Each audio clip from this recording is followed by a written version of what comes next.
Indulgencia, ¿no? ¿Por qué este tema? Yo recuerdo hace 7 años, esta misma reunión, que hoy ya es virtual, era presencial.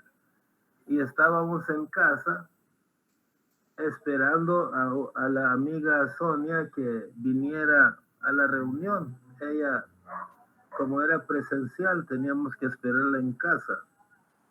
Y junto con un contacto que venía con ella, de repente llama por teléfono diciendo que hay un gran tráfico.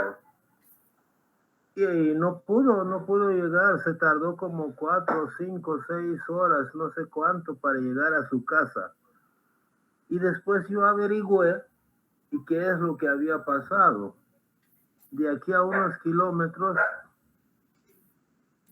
un motociclista se le metió a un carro, algo así. El del carro se enojó, no pudo tolerar, no pudo perdonar. Bajó del carro, le sacó la pistola y lo mató. Ay, no. Lo mató solo por haberse metido el motociclista.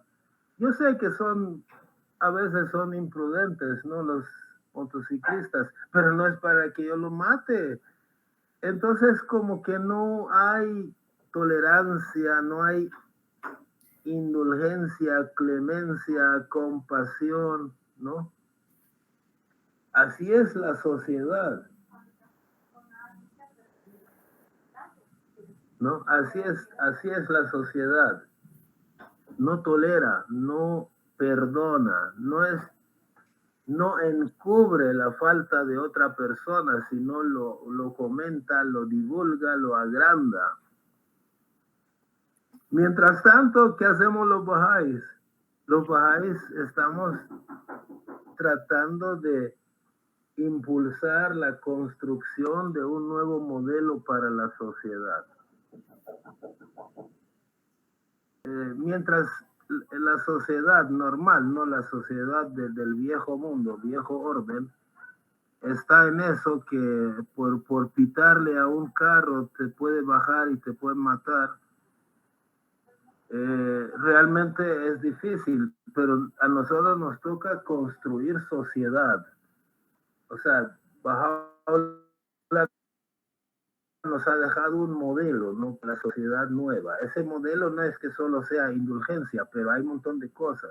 Pero es un modelo que tiene muchos requisitos, o sea, en cuanto a nuestro comportamiento, y nos conduce hacia la construcción de una sociedad de amor y unidad, ¿no?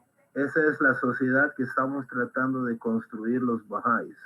Trabajamos para construir el prototipo posiblemente, ¿no? Porque esa sociedad, para que se llegue a construir o termine su construcción, falta mucho. Entonces nosotros ahorita estamos proponiendo, estamos haciendo prototipos que van a servir como modelo para la futura sociedad. A lo mejor no estamos directamente construyendo la nueva sociedad, estamos construyendo el prototipo.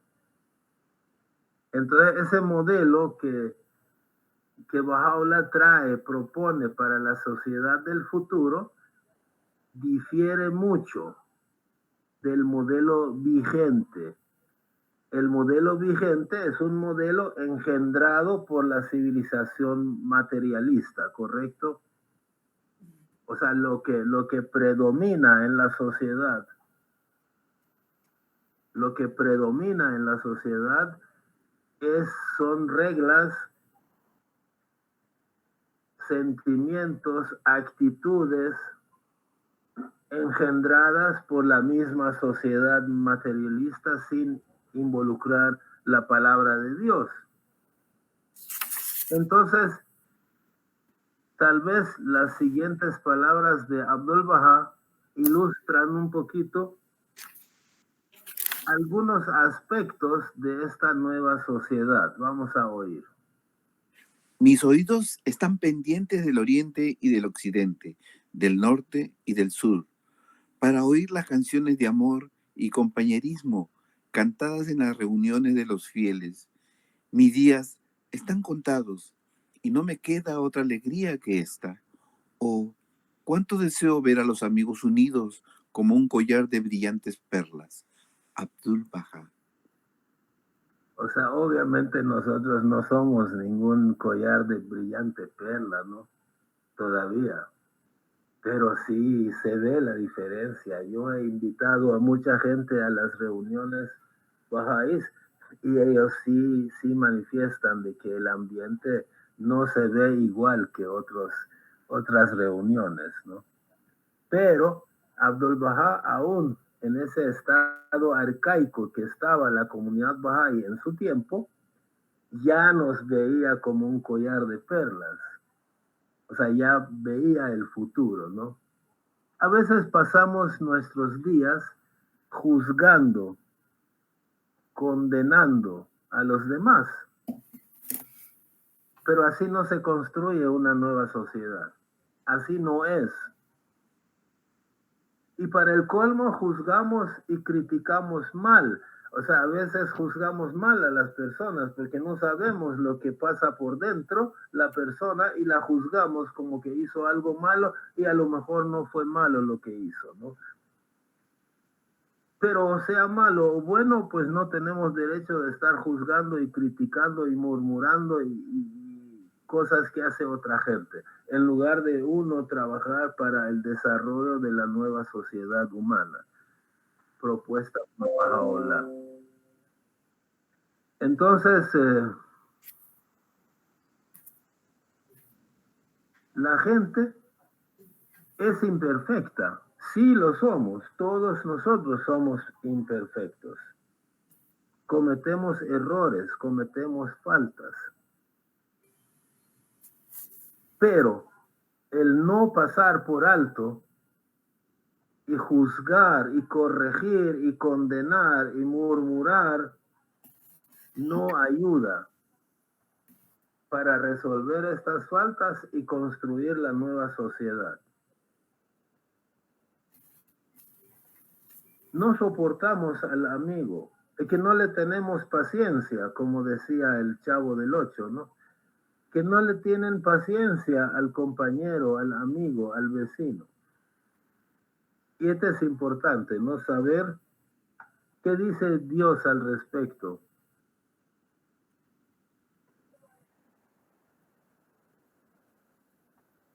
Yo, pues, preso en el Señor, os ruego que andéis como es digno de la vocación con que fuisteis llamados, con toda humildad y mansedumbre, soportándoos con paciencia los unos a los otros en amor, solícitos en guardar la unidad del Espíritu en el vínculo de la paz.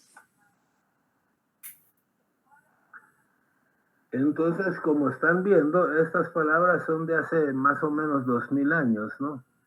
Pero podemos encontrar palabras parecidas hace 3500 años o más o un poco menos. O sea, Dios a través de los tiempos, a través de su cadena de revelación progresiva, nos ha llevado de la mano hacia la construcción de una sociedad de oro. Todavía no llegamos a eso, pero Dios ya desde hace 6000 años está trabajando en eso. Nos ha mandado mensajeros para ir conduciéndonos poco a poco hacia esa sociedad. Entonces el término construcción de sociedad no es algo que recién ahora se esté haciendo, sino que desde el inicio se estaba haciendo, pero estaba en pañales. Y en esa nueva sociedad que se va a construir, lo que va a reinar es el amor y la unidad y muchas otras cualidades, ¿no? Dios nos ha dado el material de construcción, ¿correcto? Que son sus textos, sus libros, sus principios. Dios nos da el material de construcción para que nosotros construyamos esa nueva sociedad. Es decir, no es que Dios va a venir y con su barra mágica va a construir esa sociedad. Me cuesta a mí, pero con el material de construcción que Él nos dejó. Adelante. Fabio. Hola amigos, buenas noches. Ajá. Bueno, me encanta este tema particular y me parece que se ha dado, pues las enseñanzas bajáis tienen mucho recurso de dónde tomar, ¿no? Al respecto, pero hay ciertas citas que llaman mucho la atención. Respecto a esta que comentas, que tenemos que soportarnos con paciencia los unos a los otros. Recuerdo un relato de la vida de Abdu'l-Bahá, ¿no? En la que dos personas hablaron con él, estaban hablando con él, y Abdu'l-Bahá les comenta que en general nosotros generalmente vemos a las personas y si es una persona compasiva, dice, bueno, voy a soportarlo hasta donde la paciencia me dé. Voy a soportarlo hasta donde la paciencia me dé. Pero llega un punto en el que, como decimos acá en Colombia y no sé, en el resto de Latinoamérica, me colma la paciencia. O sea, rebasa esa paciencia que yo tengo, ¿no? Abdu'l-Bahá dice que, sin embargo, nosotros como bajáis tenemos que aprender a, entre comillas, abro comillas, soportar lo insoportable. ¿Sí? Nosotros como bajáis tenemos que aprender a soportar lo insoportable. Y mira el cambio tan grande que hay desde la manifestación de la Biblia, dice que tenemos que soportarnos con paciencia los unos a los otros, pero en esta época particular Abdu'l-Bahá dice, no es cuestión de soportarnos con paciencia, es cuestión de aprender a soportar lo insoportable. Eso es impresionante porque establece nuevos paradigmas, o sea, es ese el ideal al que nosotros tenemos que llegar. Una de las personas que estaba presente dice que algo interesante que él vio en ese momento en Abdu'l-Bahá es que su rostro no se puso totalmente serio. O sea, uno pensaría que cuando Abdu'l-Bahá nos dice ustedes tienen que aprender a soportar lo insoportable, lo dice como con seriedad, como sé que es duro, ¿sí? Y no, si nosotros leemos la historia, lo que él dice es que en el momento en el que les dijo que tenían que aprender a soportar lo insoportable, los miró con una sonrisa y una radiancia tan grande, como insinuando con sus gestos de que si aprenden a hacer eso, van a llevar una vida muy feliz. ¿Sí? Van a iluminar al mundo a través de su ejemplo. Cuando aprendan a soportar lo insoportable. Entonces, bueno, al respecto hay muchas enseñanzas, ¿no? Y hay muchas ramificaciones, pero algunos de los estudios que se han hecho dentro de la psicología, especialmente la psicología positiva, demuestran que cuando las personas en las noches se acuestan pensando en cosas positivas, en cosas bonitas, con el paso del tiempo, tal vez una semana, comienzan a manifestar un mejor estado de ánimo. En cambio, las personas que se quejan con el paso del tiempo, su estado de ánimo va en decadencia, todo el tiempo hacia abajo, todo el tiempo hacia abajo, ¿cierto? Y las enseñanzas bajáis dicen que nosotros idealmente deberíamos agradecer cada noche y cada mañana. Debería ser un hábito que aprendemos a tomar, a agradecer cada noche y cada mañana. Sin embargo, la mayoría de las personas lo que hacen es quejarse de otras y por lo tanto comienzan a agredirse a sí mismas, a dañarse a sí mismas. Lo que decía Goethe es que sentir rabia hacia otra persona es pretender tomarse un veneno y esperar que al otro le haga daño. Eso me marcó tanto porque Bahá'u'lláh y Abdu'l-Bahá nos dicen, no vean lo malo, no vean lo malo. Y cuando nos dicen eso, no lo dicen por los demás, lo dicen por nosotros mismos, para preservar nuestra salud física y nuestra salud mental. Finalmente, ya para terminar, qué pena yo acá robándome el tiempo, eh, una cita que me marcó mucho de Abdu'l-Bahá es que la razón fundamental de la maldad es la ignorancia. La razón fundamental de la maldad es la ignorancia. Entonces, ¿qué pasa? Cuando una persona actúa de una forma que no es adecuada, generalmente lo hace por ignorancia. no es consciente de lo que está haciendo, no es consciente del daño que le está haciendo a otros. Y bueno, respecto a la ignorancia que dice Abdul Baha, hay una cita que es supremamente conocida de él que yo creo que todos deberíamos aprenderla de memoria, pero finaliza diciendo, eh, debéis ser bondadosos con todos, interesados por el pobre, proteged al débil, curad al enfermo, enseñad y educad al ignorante. Enseñad y educad al ignorante. Abdul Baha en muchas charlas dice que si nosotros vemos que una persona está sufriendo, lo que tenemos que hacer no es reírnos de ella, no es pasar por el lado y omitir su dolor, sino tenemos que sanarla. Tenemos que hacer nuestro esfuerzo por sanarla. Lo mismo sucede con la ignorancia. No hay peor sufrimiento que la ignorancia. Las personas que actúan mal es una manifestación de su sufrimiento dentro de su propia ignorancia. Y frente a esto, Abdul Baha nos exhorta que debemos de educar al ignorante. Generalmente lo hacemos con nuestro ejemplo, mostrándole a las demás personas aquello que está bien, todo, pero no diciéndoselo así textualmente, sino actuando, procediendo en consecuencia y que esa persona vea nuestro ejemplo, ¿no? Son como algunas de los pensamientos que me han llegado respecto a este tema. Son muchos. Es un tema supremamente amplio, hermosísimo. Y bueno, de verdad, muchas gracias por la presentación. Bueno. Gracias, Fabio. Fabio tiene una gran capacidad y elocuencia. Pronto tendrá una reunión parecida a esta. Espero, ¿no? Bueno, sí, muchas gracias por la opinión. Si alguien más desea hablar, simplemente pues me puede interrumpir o levantar la mano. Entonces, Dios a través del tiempo, desde hace, no sé, al menos que se me ocurre a mí desde hace 6,000 años, ¿no? Está construyendo la sociedad humana, solo que cada vez le aporta un poquito. Dios, por ejemplo, prohíbe robar, matar, mentir, calumniar, murmurar. Dice que debemos ser generosos, amorosos, indulgentes, perdonadores, etcétera, etcétera, ¿no? Entonces, con todas esas cualidades, con todas esas virtudes, es la materia prima para poder hacer lo que nosotros los bahá'ís llamamos construcción de sociedad, ¿no? Esa es la materia prima. Entonces,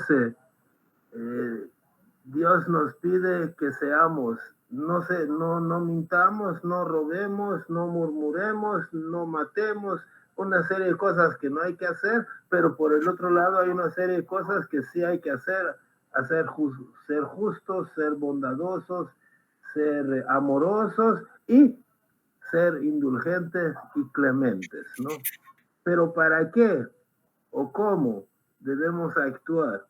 Una de las cosas que todos los mensajeros de Dios nos han pedido es el hecho de cuando alguien te hace algo, no tienes que ser vengativo, no tienes que hacer venganza, sino tienes que ser indulgente. Eso quiere decir que tienes que devolver el bien por el mal que te han dado. Vamos a leer unos textos sagrados acerca de este punto. Ni con los ojos, ni con la voz, ni con la mente injuriará uno a otro. No deberá menospreciar o calumniar a otro. No deberá injuriar a ningún ser viviente, sino deberá observar siempre una conducta amable. Aun cuando uno esté enojado, deberá hablar amablemente y cuando se es insultado, contestar con una bendición. Entonces, ahí, este es hinduismo, ¿no? De Krishna. Nos está recomendando que cuando a mí me dan algo malo, yo devuelvo algo bueno, ¿no? Si alguien me insulta, yo devuelvo una bendición. Ese es el mismo principio, ¿no? De ser indulgente, perdonar y ser clemente. Otro.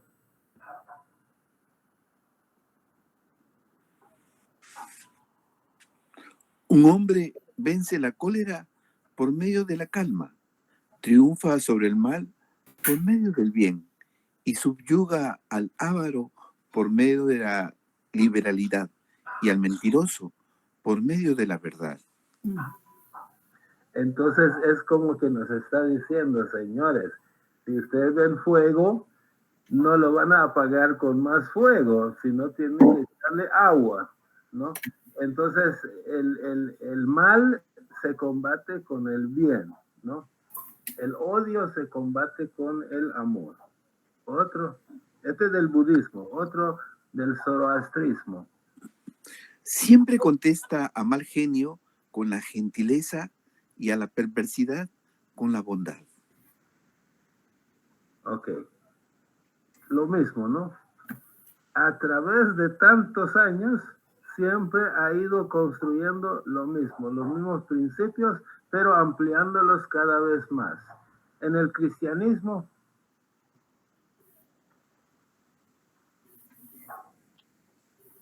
Así que, si tu enemigo tuviere hambre, dale de comer. Si tuviere sed, dale de beber.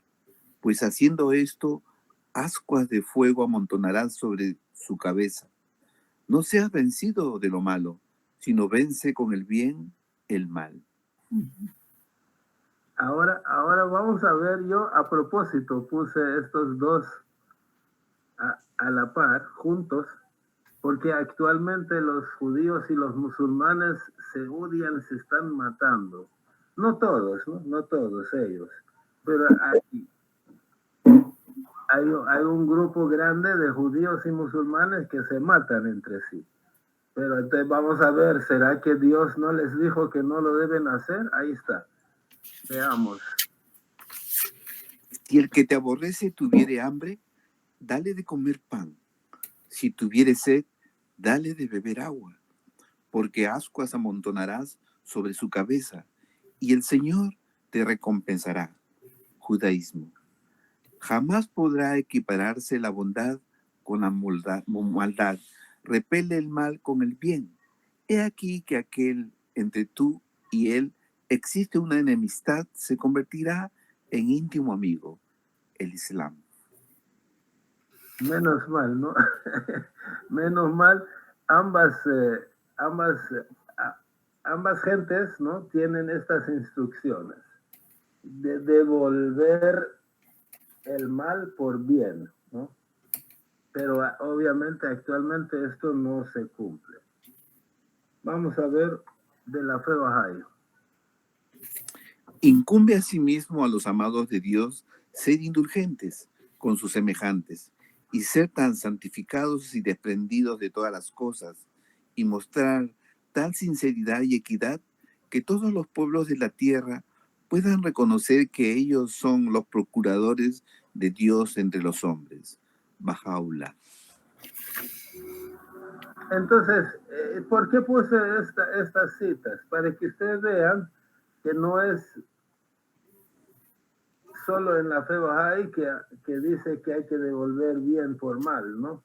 Sino que Dios siempre ha promovido esto. Solo que, como decía Fabio, lo va ampliando, ¿no? El concepto se va ampliando, tanto a nivel de nuestro entendimiento como también a nivel del alcance que tiene el principio, ¿no? Cada vez lo vamos a aplicar con mayor nivel. ¿Hay algún comentario sobre estas citas que hemos leído?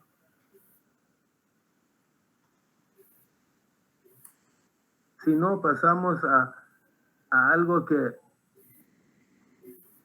Abdul Bahá nos pidió. Dice que cuando Abdul Bahá estaba en... Ustedes saben que Abdul Bahá viajó a los Estados Unidos, ¿no? En 1912. Ya comentamos en una reunión acerca de ese viaje. Cuando estuvo en Chicago, ahí por Michigan, ¿no? En 1912, estaba reunido con los Bahá'ís. Obviamente, los Bahá'ís americanos eran nuevos, es decir, había una serie de enseñanzas que probablemente no aplicaban, es decir, tenían bastantes cosas que aprender, porque era nuevo, la fe era nueva en esas zonas. Y Abdul Baha va y viaja y se reúne con todos ellos. A lo mejor Abdul Baha veía cosas indecorosas en los Bahá'ís porque todavía recién estaban comenzando a aprender a comportarse, ¿no? Entonces, en una de sus últimas reuniones, Abdul Baha se dirige a ellos y les dice más o menos algo así. Dice, algunos de ustedes se han fijado que yo no les he estado amonestando por las faltas individuales que ustedes cometen. O sea, Abdul Baha fue a Norteamérica para llevar las buenas nuevas. No fue para regañar a la gente y estar señalando qué es lo malo que están haciendo. Es importante eso, ¿no? Que si Abdul Baha, que es libre de pecado, no tiró la piedra, entonces ¿por qué nosotros? Entonces después continuó Abdul Baha diciéndoles, les sugiero que sean así, considerados, indulgentes, unos con otros en su trato entre sí, porque esto les permite llegar, conducirse en gran medida a esa sociedad que buscamos, ¿no? A esa sociedad perfecta, amorosa, armoniosa. Eso es lo que le sugirió Abdul Baha ya en su última reunión cuando se iba. Ahora vamos a ver qué dijo Baha'u'lláh. Baha'u'lláh tuvo un enemigo grande que fue el rey de Persia. El rey de Persia, el Shah de Persia, mató, asesinó, martirizó al Bab, encarceló a Baha'u'lláh y después lo mandó fuera del país al exilio. ¿Correcto? Ahora, Baha'u'lláh le escribió una carta a ese rey, que era un formidable enemigo de la fe. Y miren lo que le escribe.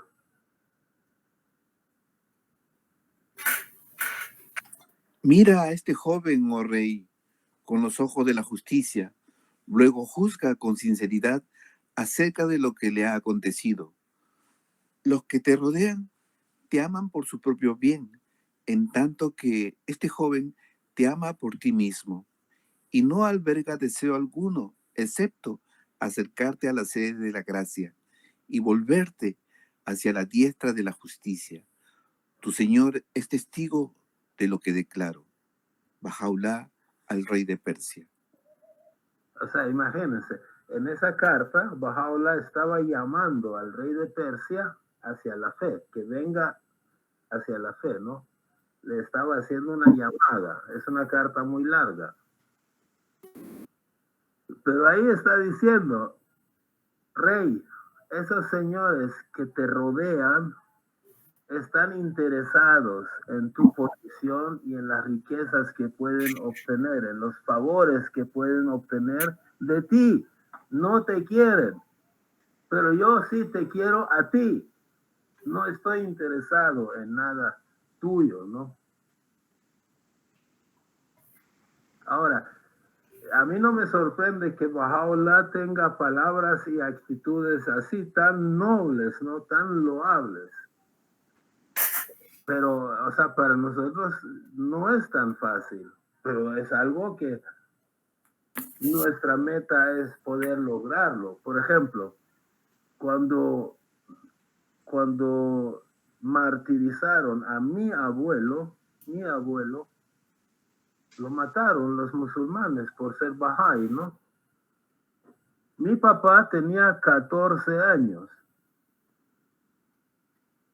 Entonces, al día siguiente, cuando ya había pasado el tumulto, llegaron policías del gobierno para ver qué es lo que había pasado. Entonces, bueno, el cuento es largo, pero la cosa es que buscaron al que había matado a mi padre, ¿no? Para arrestarlo. Al final no hicieron nada, pero al hombre mi papá lo vio y lo señaló y los policías lo llamaron. ¿Y saben qué hace el policía, el oficial que estaba ahí? Le da su rifle a mi papá de 14 años. Dice, ok, ahora tú puedes vengar la muerte de tu padre.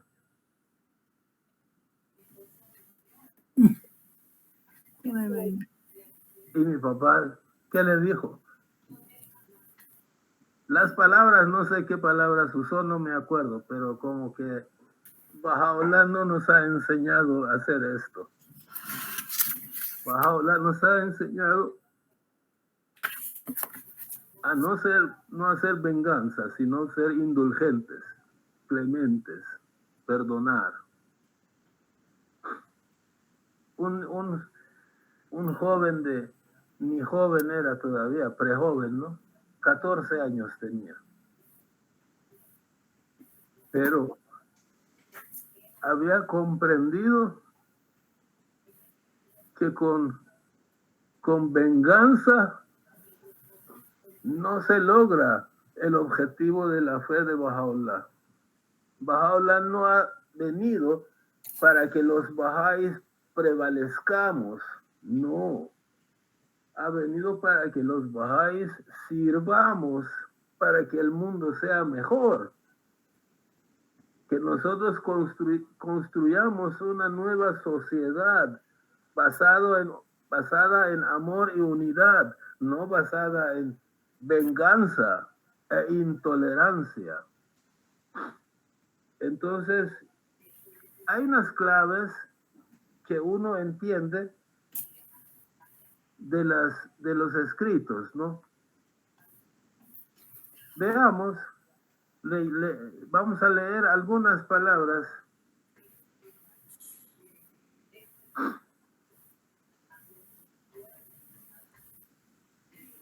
La primera es parte de Padre Nuestro, ¿no? Ajá. Perdónanos nuestras ofensas, como también nosotros perdonamos a los que nos ofenden. Fragmento del Padre Nuestro. Bueno, no puse todo el Padre Nuestro porque, pues sí, ya se conoce, ¿no? Pero es importante, es interesante que en el Padre Nuestro, que es una oración que todos los días un cristiano debería estar rezando, o al menos en las misas, ¿no? Cuando va a la misa, ahí se reza, dice, perdónanos Dios, pero también porque yo voy a perdonar a los que me ofenden a mí. Habla de indulgencia, ¿no? Veamos qué dice Bahá'u'lláh. Sed en el mundo, oh mi pueblo, indulgentes y clementes, para que Dios con su misericordia sea clemente con vosotros. Luego, olvidad las faltas, para que Dios también olvide vuestras faltas y los atavíe con un hermoso manto. Bahá'u'lláh. O sea, aquí, indulgente, pues yo sé que es perdonar, pero también es encubrir, ¿no? A eso también se refiere. O sea, no agrandar algo que te hicieron, no divulgarlo, no difundirlo. Porque si tú lo haces, las faltas que tú haces también Dios lo va a divulgar y que todo el mundo lo sepa. Y hay que ser clemente, o sea, perdonar las faltas. Y clemente tiene también un significado de cuando tú quieres aplicar justicia por una falta que alguien cometió, ser moderado en esa aplicación de la justicia. No ser muy severo. O sea, también ponerle un ingrediente de compasión y perdón. Y olvidar la falta, olvidarla. Entonces, si nosotros investigamos, estudiamos un poquito, nos vamos a dar cuenta de que la venganza es una reacción de los automática de muchos animales. Por ejemplo, si quieren, hacen esta prueba, ¿no? No creo. Pone un pie sobre la cola de una víbora. Inmediatamente voltea y te muerde. ¿O no? Solo acércate a un alacrán, a un escorpión, te pica. Dicen que los cuervos no olvidan el rostro de quien les hizo daño, lo recuerdan. Y cada vez que pueden vienen y le hacen algo. Los elefantes también se acuerdan de si alguien le hizo algún daño. Pero los animales solo responden a su instinto, solo reaccionan. Ellos no piensan. No es maldad para ellos esa venganza, porque es sobrevivencia, ¿no? Para una víbora, voltear y morderte es sobrevivencia. Sobrevive, ¿no? Si no lo hace, se muere. Si lo hace, sobrevive. Pero el hombre no es. O sea, los animales son seres 100% materiales. No tienen un espíritu como el humano, ¿no? Que provenga de Dios y que permita que el ser humano actúe en forma de manera espiritual, ¿no? Entonces el hombre es un ser de doble naturaleza. Ahora, si actúa conforme a su naturaleza animal,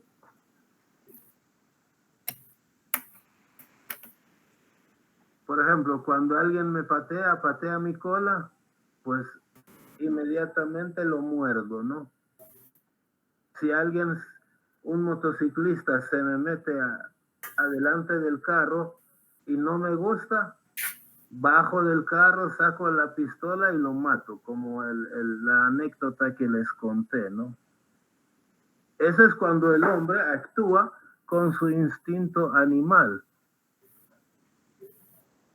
Pero mientras para el animal esa reacción es parte de su naturaleza y le ayuda a sobrevivir, para el humano esa reacción, esa venganza es denigrante. Porque el hombre, pudiendo actuar conforme a su naturaleza angelical, espiritual, está reaccionando como una víbora, como un animal.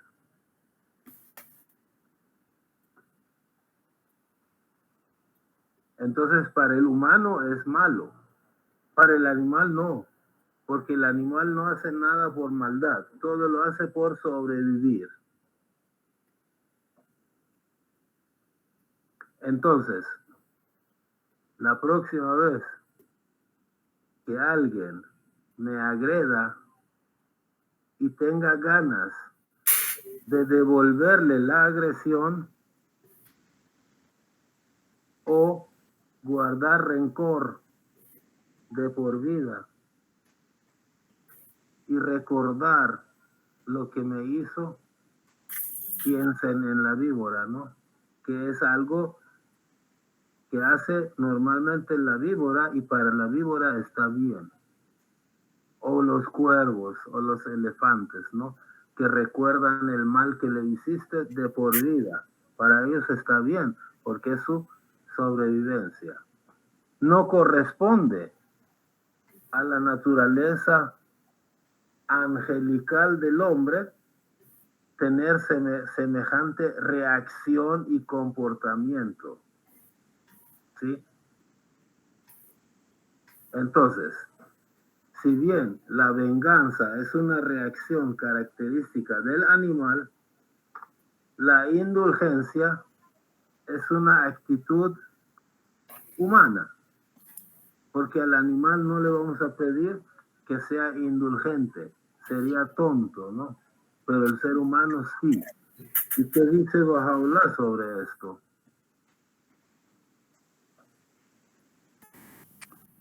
Todos los hombres han sido creados para llevar adelante una civilización en continuo progreso. El Todopoderoso es mi testigo. Actuar como las bestias del campo no es digno del hombre. Las virtudes que corresponden a su dignidad son indulgencia, misericordia, compasión y amorosa bondad hacia todos los pueblos y razas de la tierra. Bahá'u'lláh. O sea que dice, ciertas actitudes corresponden a las bestias, no a los seres humanos. Ejemplo, ustedes sabían que en la sociedad de los leones, en la manada de los leones, cuando los machos de la manada están viejos, viene uno o dos o tres machos nuevos y los matan o los desplazan, los echan de la manada y se apoderan de la manada. ¿Y saben qué es lo primero que hacen esos nuevos machos? Lo primero que hacen es buscan a las crías más tiernas y los matan. Los matan. Obviamente los matan, ellos tienen razón. ¿Por qué? Porque si ellos tienen solo 2 años para dominar la manada, después va a venir alguien más y los va a echar. Entonces, en ese corto tiempo, ellos tienen que engendrar la mayor cantidad posible de hijos de ellos, de cachorros de ellos.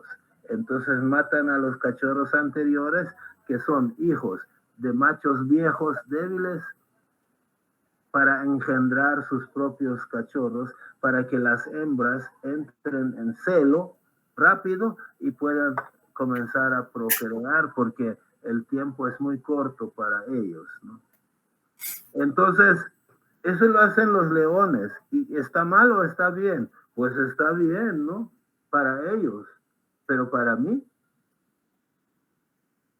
esas actitudes, para mí, actuar como dice Bahá'u'lláh, como las bestias del campo, no es digno de mí. ¿Qué es lo que es digno de mí? La reacción o la respuesta mía debe ser, como dice Bahá'u'lláh, la indulgencia, misericordia, compasión y amorosa bondad con todos los pueblos y razas de la tierra. Judíos, musulmanes, cristianos, zoroastrianos, bahá'ís, todos, ¿no? Ser indulgentes, ser amoroso, ser misericordioso con todos ellos. Y ante una agresión, ¿cómo debo reaccionar? Yo hice un cuadro, aquí está. Hice un cuadro. Son 4 reacciones que les estoy poniendo. Esta es imaginación mía, ¿no? La primera reacción que tú puedes tener cuando alguien te hace un mal. Puedes perdonar, ¿correcto? Pero a la derecha está el pero puedes guardar rencor. Entonces la tarea no está completada, no está completa. O puedes perdonar y no guardar rencor, pero hay algo que te molesta por lo que te hicieron. O sea, no guardas rencor, pero lo que te hicieron te sigue molestando. O, número 3, puedes perdonar, no guardar rencor y que no te siga molestando, pero quedarte hasta ahí, quedarte así, no hacer nada más. Tampoco. El punto 4 es el deseable, lo que Bahá'u'lláh, yo entendí, ¿no? Que Bahá'u'lláh quiere de nosotros. Que perdonemos, no guardemos rencor, ninguna molestia y encima devolver miel por veneno.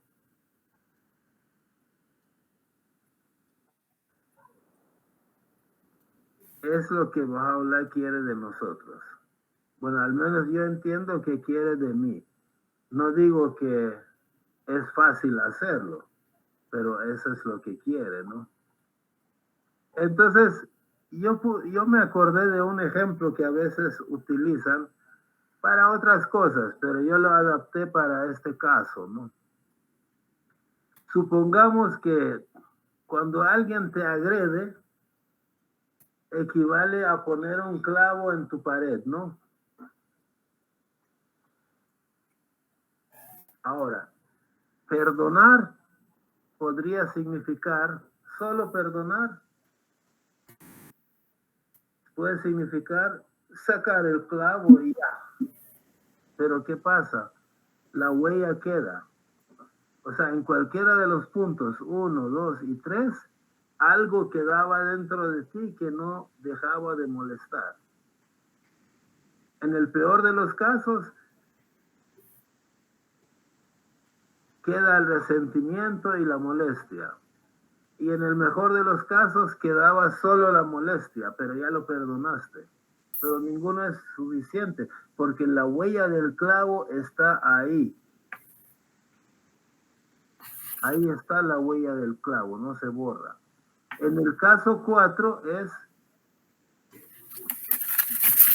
que tú borras completamente esa huella y quedas como que nada pasó, en paz totalmente. Totalmente en paz, sales libre de lo que te ocasionó, ¿no? Entonces también hice una comparación entre lo que significa la venganza y lo que significa el perdón. La venganza se define como el deseo de castigar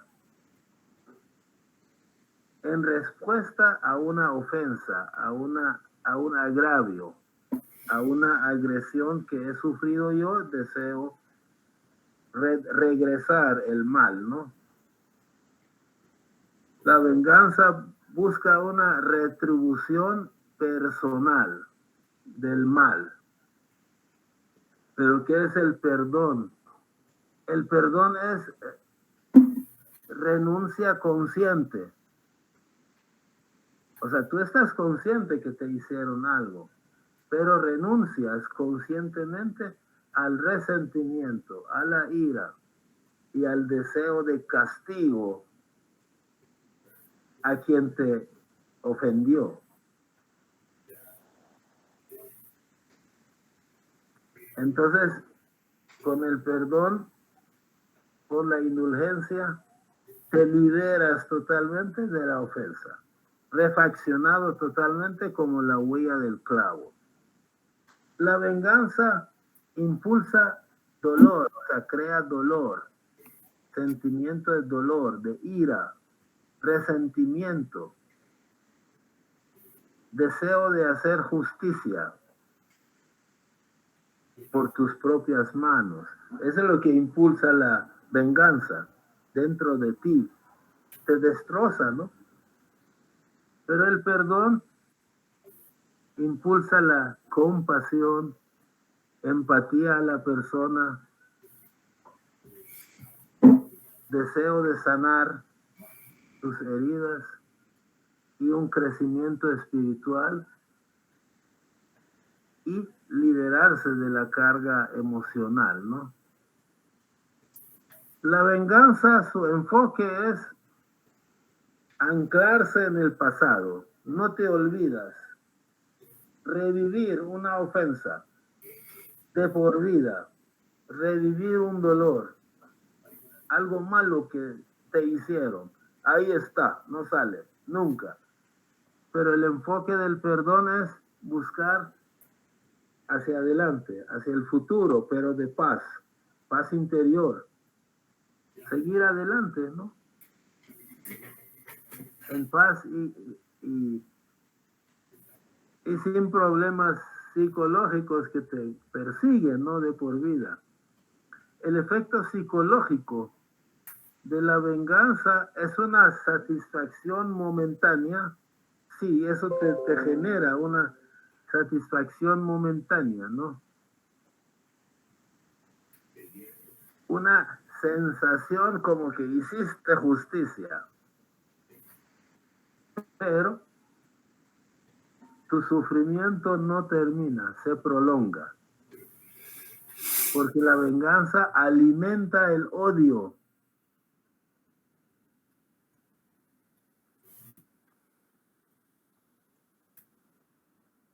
Resentimiento.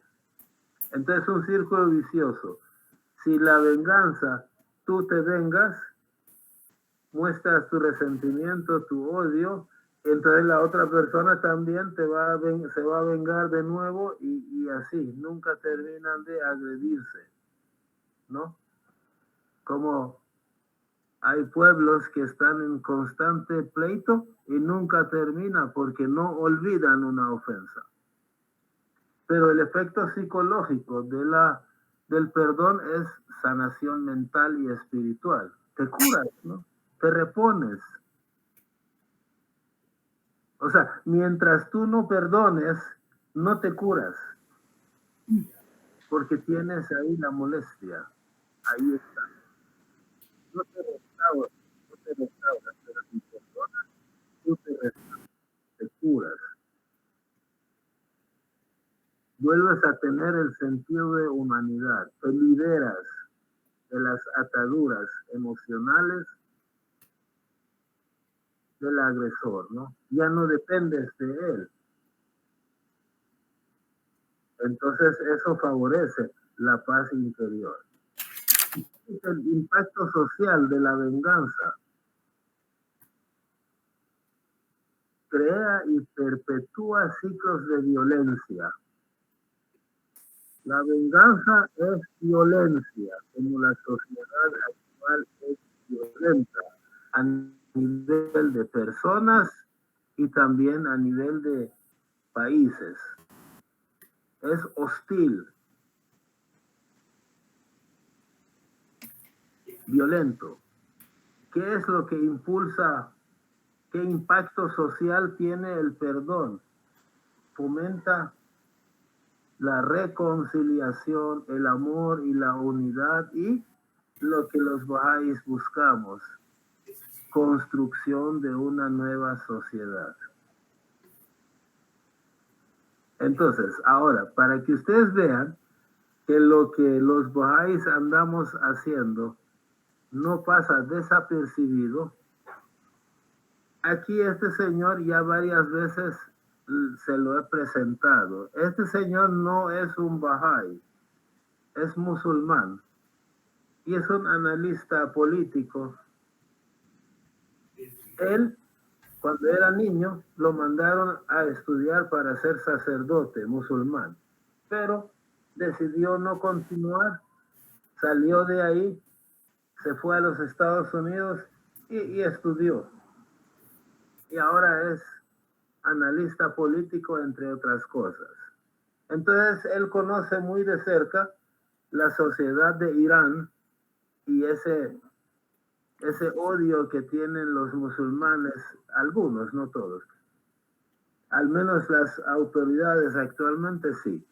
Ese odio que tienen hacia los bahá'ís y esa opresión a la que les han sometido durante 180 años, conoce de cerca eso. Y también conoce la reacción de los bahá'ís hacia esa agresión.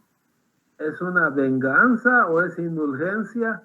Si gustan, leamos, ¿no? Para ver qué dice él desde afuera. Para construir una sociedad que brille, necesitamos a los bahá'ís.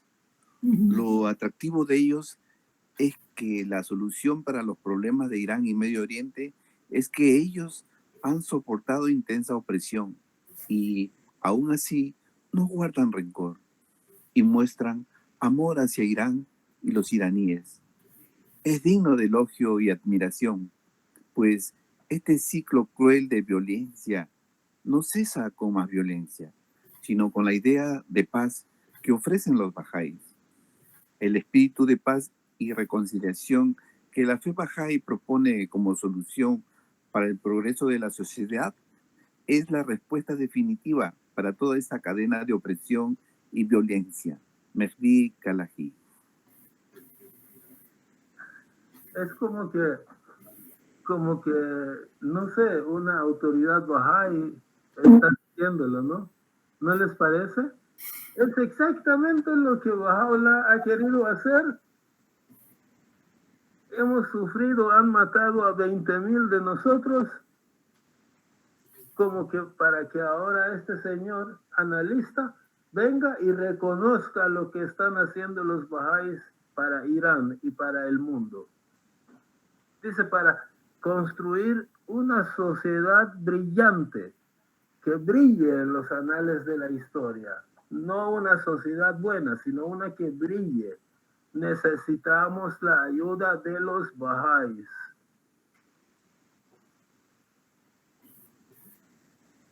Y lo bonito de ellos es que ellos han solucionado, han evacuado la violencia, ¿no?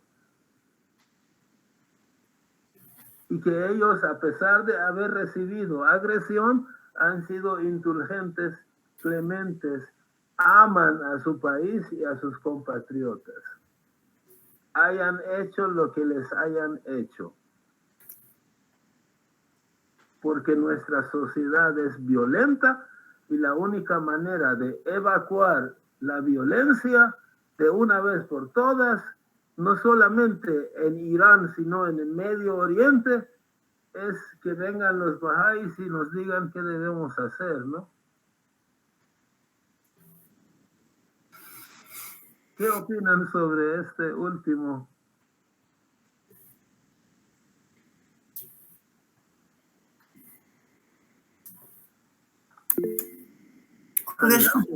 Fabio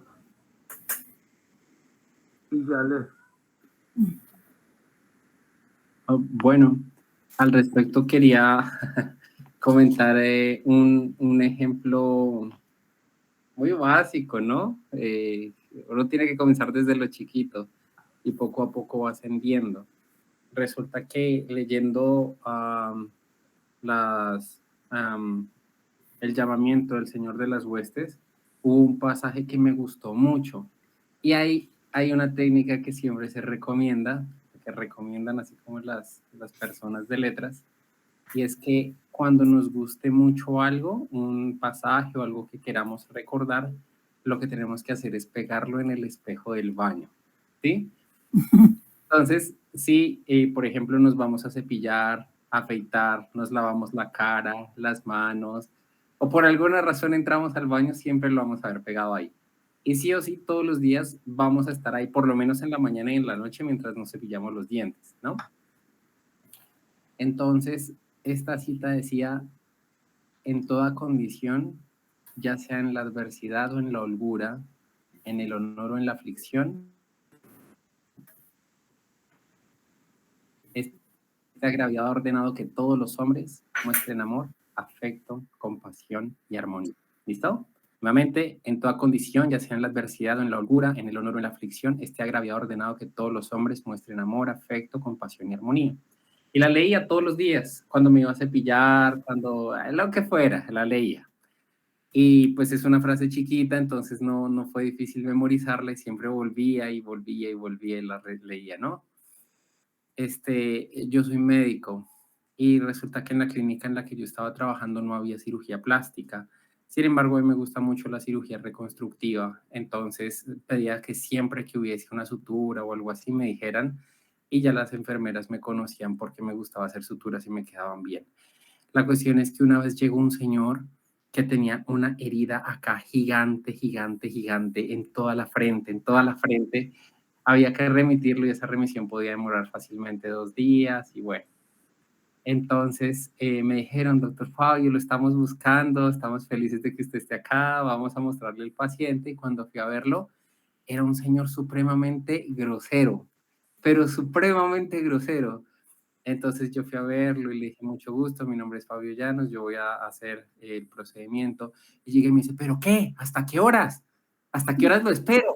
¿Sí? Y yo, bueno, ya se están solicitando los insumos, yo ya le había hecho la historia, yo le dije, ya solicité los insumos. ¿Y qué? ¿Y el dolor qué? ¿Me van a dejar morir del dolor o qué? Yo le dije, no se preocupe, ya le formulé medicamento para el dolor. Y me dice, ¿qué? ¿Y la tensión la tengo por las nubes? Es que acá lo tienen que ver uno muriéndose para atenderlo. A mí de verdad me dio un mal genio, me dio mucho mal genio y yo dije, ya le formulé medicamento para la presión, con permiso. Y me fui para mi consultorio y estaba muy de mal genio. Y antes de llegar al consultorio me encontré con el especialista, el médico familiar. Yo le dije, doctor, lo siento, pero ese paciente yo no lo voy a atender, ¿sí? Y nosotros acá no tenemos por qué atenderlo. Ese paciente es para que lo vea cirugía plástica y yo ya le voy a iniciar trámite de remisión. El doctor comprendió mi posición y me dijo, estoy totalmente de acuerdo, haga lo que considere conveniente.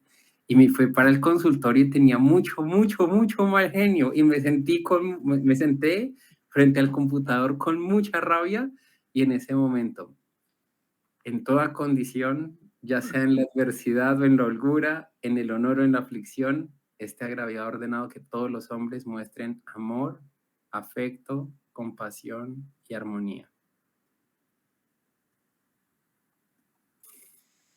Entonces dije, no. O sea, no puedo. No puedo dejarlo así. Yo sé lo que tengo que hacer, ¿sí? Me sentía agraviado, me sentía en adversidad, en aflicción, pero la orden de baja ola es clara. Yo sabía lo que tenía que hacer. Entonces, en ese momento dije, bueno, voy a dejar de hacer lo que yo quiero y voy a comenzar a hacer lo que baja ola quiere, ¿no? Entonces me puse de pie y fui a la sala de procedimientos y ahí estaba el paciente y por un milagro de la vida me miró con una alegría tremenda y me dijo, doctor, ¿usted es el doctor Fabio Llanos? Y yo le dije, sí, me dijo, ya me dijeron que usted es es un médico excelente para hacer este tipo de procedimientos, así que estoy en sus manos. Había cambiado totalmente su actitud porque en ese momento las enfermeras fueron y le dijeron, ay, el doctor lo va a atender, usted va a quedar muy bien. Y eso sí, las enfermeras para hablar bien de uno son buenísimas. Entonces, cambió mucho su actitud, parecía un milagro. Le hice el procedimiento y como a los 8 días regresó para el retiro de puntos, pues realmente era una sutura invisible, entonces no había que hacer retiro de puntos, solamente le quería hacer el seguimiento y ha sido la evolución más favorable que he visto en un paciente. O sea, la herida era acá gigante y no se le veía nada, no se le veía absolutamente nada, quedó muy bien, quedó supremamente bien, parecía que no le hubiera pasado nada, siendo que acá la carne se le podía desprender y se le iba hacia el frente, o sea, estaba supremamente mal. Entonces, pues es uno de los recuerdos que tengo, ¿no? Respecto a la indulgencia. Entonces, sí, la recomendación sería que siempre, si vemos una palabra que nos gusta mucho y eso, podemos como hacer esto y pegarla frente al espejo y verla todos los días y poco a poco la palabra de Dios va a comenzar a tener un impacto un poquito mayor sobre nosotros, ¿no? El ideal pues es que todos los días reflexionemos con otras personas, que memoricemos y eso, pero esa es una fórmula prácticamente de memorización sin esfuerzo y más aunque uno en ocasiones memoriza, pero el tiempo va pasando y se le va olvidando, pero cuando uno, aún teniéndolo memorizado, sigue viéndolo ahí pegado en el espejo, como que cada vez va haciendo más impacto en la vida de uno, ¿no? Muchas gracias. Maravilloso. No sé si alguien más hizo el intento de hablar. Sí, Kurosh, disculpe que yo no tengo cámara para abrir y también micrófono, siempre está abierto. Lo que quería decir, muy interesante lo que se discutió esta noche. Generalmente, anteriormente, religiones, sabemos, mensajeros divinos, llegaron para una región del mundo. Ahora, en esta época, todo el mundo de la humanidad está conocido. Baha'u'llah ha venido para como unificador de la humanidad. Sabemos que la humanidad, igual que una persona, pasa por época de niñez, adolescencia, edad adulta y madurez. Ahora, a nivel de la humanidad, vemos en los países guerra, todo lo que vemos entre religiones es signo de adolescencia, no hay madurez. Entonces, por eso que Baha'u'llah ha traído estas enseñanzas de amor, unidad, para todos, para todo lo que debemos hacer. Nosotros debemos mostrar estas virtudes y tratar de enseñar, compartir estas enseñanzas, y para que la humanidad en forma colectiva llegue a la madurez, uno por uno. Esa es nuestra misión. Así que ya poniendo desde perspectiva de colectividad, también debemos ver y compartir las enseñanzas de Baha'u'llah. Gracias. Maravilloso, muchas gracias. ¿Alguien más? Marvin, adelante. Qué bueno. Sí, Baha'u'llah nos dice que hemos entrado en la madurez, pero estamos todavía jovencitos, como teenagers, pues, nuestra generación tratando de ajustar nuestra forma de ser. Y ojalá, como Baha'u'llah ha venido para los próximos 1000 años, de que llegamos a la madurez durante ese periodo, o sea, a la madurez completa. Ojalá que no tenemos que esperar tanto, y pues eso depende de nosotros de compartir sus enseñanzas a cada vez más gente. Y también lo que mencionó Fabio de lo que tiene pegado en su espejo para recordar todos los días, que nos envíe una copia, que la cita que él lo tiene. Ok, está bien. Está bien. Bueno, sí, tienen toda la razón. Yo personalmente, cuando estaba preparando este tema, generalmente desde 5 o 6 días antes, de repente comienzo a practicar el tema, ¿no? Y voy viendo que indulgencia, hay que perdonar, y de repente se me vino a la mente, ¿cómo vas a hablar de indulgencia si había una persona que me hizo un comentario negativo? Yo estaba resentido con esa persona, como no había sacado de mi cabeza lo que me dijo la persona. Entonces, ¿qué hice? Es inmediatamente, o sea, inmediatamente es un decir, ¿no? Pero el mismo día busqué a la persona y le di un abrazo y se acabó, ¿no? Es decir, son cosas que uno va aprendiendo, ¿no? Pero se siente bien, porque yo recuerdo que alguien vino y se comportó bastante mal con nosotros, y yo tenía en mente todos los días, y cuando se me quitó el malestar, cuando lo perdoné. Y no solo lo perdoné, sino que no lo he vuelto a ver, pero al menos en mi mente dije, si lo vuelvo a ver, lo voy a tratar como un rey, ¿no? Lo voy a tratar bien. Entonces se me fue el malestar, ¿no? Es decir, la venganza es un círculo vicioso de venganza y violencia, pero la indulgencia también es un círculo virtuoso, digamos, no vicioso, un círculo es como que el bien se reproduce. Tú haces un bien a alguien, ese alguien te hace un bien a ti, y así sucesivamente hasta que la sociedad cambia. Badí. Hola, Kurosh, ¿cómo estás? Allahu Akbar. Bien. ¿Cómo podría uno, digamos, este enfoque tal vez adaptarlo en los casos cuando, por ejemplo, uno tiene un niño que está sufriendo bullying en su escuela, ¿no? Entonces es constantemente burlado, humillado por una camarilla de compañeritos que ya le han cogido placer al constantemente estarle lastimando. Entonces,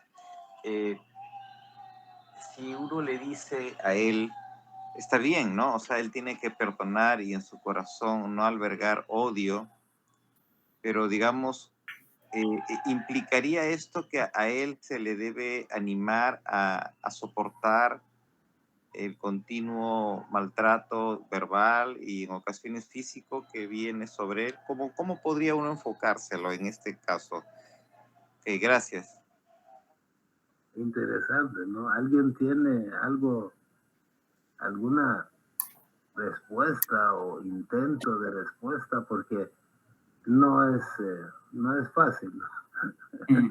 Yo tengo una respuesta. Hay un libro muy bonito, muy bonito. Se llama How to Stop Worrying and Start Living. Fue traducido al español como Cómo suprimir los ocupaciones y disfrutar de la vida. Y comenta en el caso justamente de un joven que era sometido constantemente a bullying. Y no solamente eso, sino que además era huérfano. Y le caía mal a todo el mundo. Le caía mal a todo el mundo porque en general tenía muy malos patrones de crianza, muy malos patrones de crianza. Entonces, generalmente este tipo de personas tienden a ser personas que tienden a caerle mal a todo el mundo. Tristemente es la verdad, ¿no? Fue adoptado por una familia, unos viejitos ya. Y resulta que todo el mundo lo molestaba, le decían, en el colegio le decían mocoso huérfano. Entonces, él estaba muy triste, muy triste, y un día la abuela lo vio en uno de esos ataques así como depresión, y era solo un niño, era un niño. Ella le preguntó que qué le pasaba y él le contó todo. Y ella le dio una técnica muy buena para afrontar la situación. Bueno, entonces, si quieres saber la técnica, te recomiendo que te leas el libro. Muchas gracias. Chao. No, mentira. Mentiras. La técnica que la señora le dio es supremamente compatible con las enseñanzas de la fe, pero es absolutamente compatible. Yo creo que esa es la razón por la cual me marcó tanto esa historia. Ella le dijo que su recomendación para ganarse el amor y el afecto de las demás personas es sirviéndoles. Dijo, busca siempre algo, cualquier cosa en la que les pueda servir, algo, cualquier cosa, y hazlo, ¿sí? Entonces, él comenzó a buscar qué problemáticas presentaban sus compañeros, de pronto al momento de hacer tareas o algo así, y él los invitaba a la casa de ellos y él les ayudaba a hacer las tareas, por ejemplo. Y en las mañanas, por ejemplo, cuando venía del colegio, habían dos señoras que habían quedado sin esposo, entonces él las ayudaba a ellas a ordeñar las vacas y todo. Y siempre sirviendo, y a lo último era la persona que más querían en todo, tanto en todo el colegio como en todo lado. Le comenzó a ir súper bien en el colegio y comenzó a sacar menciones de honor y todo, y cuando lo llamaban para la mención de honor, todo el mundo se sentía orgulloso de él. Entonces, digamos como que esa es la práctica. Idealmente deberíamos llevarlo a cabo en la teoría que nos dice Abdul Baha. Bueno, Abdul Baha nos dice, demostrad a las almas de otros la misma bondad que dispensaríais a vuestros fieles amigos. Si alguien llega a golpearos, tratad de ganar su amistad. Si alguien os apuñala el corazón, sed un ungüento curativo para sus llagas. Si alguien os insulta o se ríe de vosotros, recibidle con amor. Si alguno os inculpa, alabadle. Si os ofrece un veneno mortal, dadle a cambio la más selecta miel. Y si amenaza vuestra vida, concededle un remedio que le sane para siempre. Si él es el dolor mismo, sed su medicina. Si es espinas, sed sus rosas y hierbas fragantes. ¿Acaso tales modales y palabras de parte vuestra hagan que este oscuro mundo se ilumine al fin y haga que esta polvorienta tierra se vuelva celestial y este diabólico lugar de encarcelamiento se convierta en el palacio real del Señor? De modo que la lucha, la guerra y la lucha queden atrás y ya no existan más, y el amor y la confianza levanten sus tiendas en las cumbres del mundo. Bueno, ¿por qué menciono todo esto? Porque generalmente los niños que hacen bullying, ese es un mecanismo de defensa. Generalmente ellos son afectados en sus casas. Los papás de ellos los tienden a tratar mal, los humillan, los menosprecian, los juzgan. Entonces, como un mecanismo de reacción, lo que ellos hacen es hacer lo mismo con sus compañeros. Por lo tanto, les ponen apodos a sus compañeros, los tratan mal, se ríen de ellos y bueno, una infinidad de cosas. Cuando nosotros demostramos, no solo con palabras, sino especialmente con acciones, que somos, digámoslo así, conocedores de su ignorancia y estamos intentando educar al ignorante, estamos intentando enseñar al ignorante a través de nuestro ejemplo y por medio de actos de servicio, ellos adoptan una postura de apoyo hacia nosotros. Entonces, sinceramente, yo creo que ese sería el mejor enfoque. Entiendo totalmente que no es fácil, pero lo comparto de experiencia porque yo también cuando estaba en el colegio también fui víctima de mucho bullying. Y en este momento, en retrospectiva, como que lo considero y digo, creo que esto habría sido muy bueno.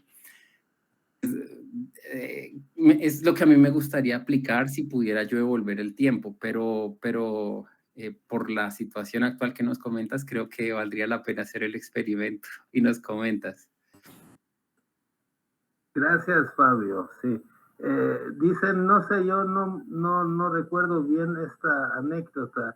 Abdul Bahá, en Acá había un enemigo que tenía Abdul Bahá, que pasó, no sé si 20, 24 años insultándolo, hablando mal de él, odiándolo, pero Abdul Bahá siempre le mandaba algún regalo. Por eso me acordé, Fabio, cuando tú dijiste servirles, ¿no? Abdul Bahá siempre le servía y era bondadoso con él, hasta que al cabo de las más de 2 décadas, entonces él se retractó de todo el mal que había hecho a Abdul Bahá y se hizo su gran amigo, ¿no? Y defensor. Y yo me acuerdo cuando iba al colegio, como allá en Irán, a nosotros nos insultaban por ser Bahá'í, ¿no? O sea, si alguien sabía que tú eres Bahá'í, ya te hacían la vida imposible. Hemos sufrido mucho bullying. Yo recuerdo que no sé si era en 7º o 8º grado, en el colegio, había un compañero que mucho me molestaba y se sentaba junto a mí y me molestaba y me decía Bahá'í, aquí Bahá'í, allá. Yo no le hice nada. Traté de ser bueno con él todo el año. Todo el año. ¿Saben qué me dijo el siguiente año? En los primeros días me dijo, Uroy, ¿te acuerdas que yo el año pasado fui hostil contigo? No te preocupes, le dije. No, perdóname, discúlpame. Y se hizo mi gran amigo, ¿no? No recordaba eso. A raíz de lo que han contado, me acordé y es maravilloso, ¿no? Porque, ¿qué hago yo como seguidor de Baha'u'lláh?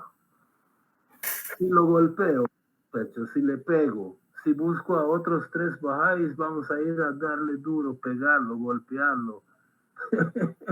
No, Baha'u'lláh así nos ha enseñado que así no se compone el mundo. Echarle más violencia a la violencia. El mundo se compone cuando tú echas amor a la violencia, ¿no? Pero otra cosa que, además de lo que dijo Fabio, otra cosa que también ayuda con nuestros hijos es explicarle lo que estaba diciendo Fabio, explicarle a tu hijo por qué ellos hacen esto, para que tu hijo no sienta que es él el que tiene un problema, sino la otra persona que lo agrede es el que tiene problema. Claro, esta no es toda la solución, pero también ayuda para que tu hijo entienda que no es él el problema. El problema es el que agrede, el otro. Bueno, ya estamos en la hora, ¿no? Muchas gracias a todos, muchísimas gracias. Esperamos el próximo martes en un nuevo intento de investigar la verdad. Muchas gracias, amigos. Gracias. Gracias. Buenas noches. Muchas gracias. Feliz noche a todos. Buenas noches. Buenas noches. Un gusto compartir con ustedes. Vale.